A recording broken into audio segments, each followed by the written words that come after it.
Good morning, everyone. It is May 17th. Going to talk about the Belgorod-Kharkiv axis because that is where the major offensive operations from Russia are taking place.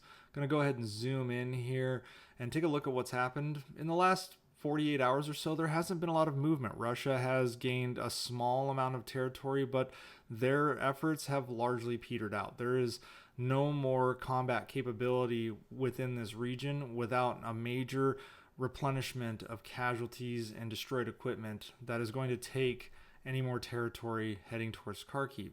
And as you can see, this zone here is roughly unchanged. This is definitely unchanged, and they're not even close to taking Kharkiv. But the broader point here is I don't think this was ever about taking Kharkiv. My point originally was that Russia was trying to pull troops to try to free up capability in the Avdiivka, Marinka to Bakhmut region so that they could make more gains here.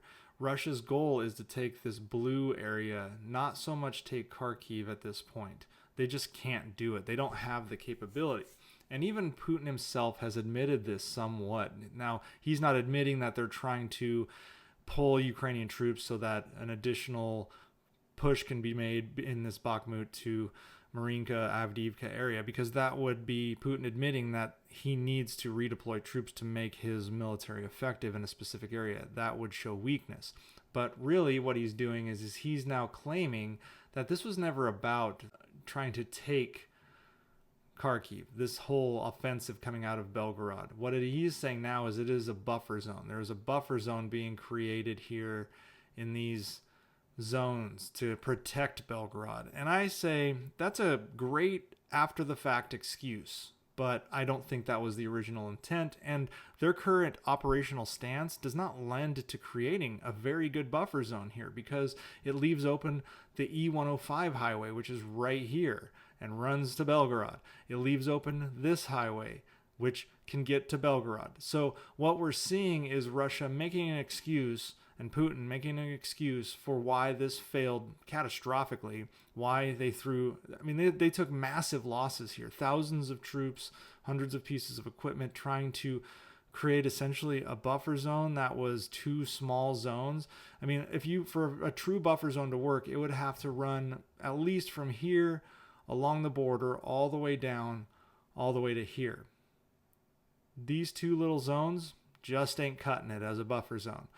But that is a narrative that is acceptable to tell the Russian people, oh, these buffer zones create protections for Belgorod, who continues to get struck.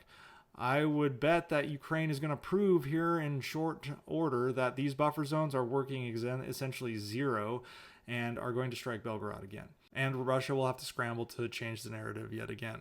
Once again, I just think that this was never about taking Kharkiv, and it wasn't about a buffer zone. I think it was about trying to beat the new Western aid packages that are coming in to try and take as much territory down here as possible. And to do so, Putin's generals thought it would be wise to open up a new front to try and pull Ukrainian troops up here. Didn't have to happen because this is already heavily fortified, and there was no way 30,000 or even 50,000 troops were going to make any kind of advances.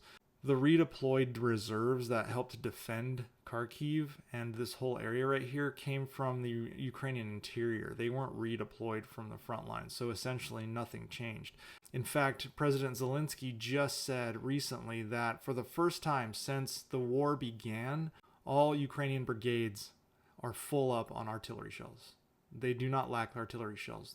That is going to cause a serious attritional problem for Russia going forward.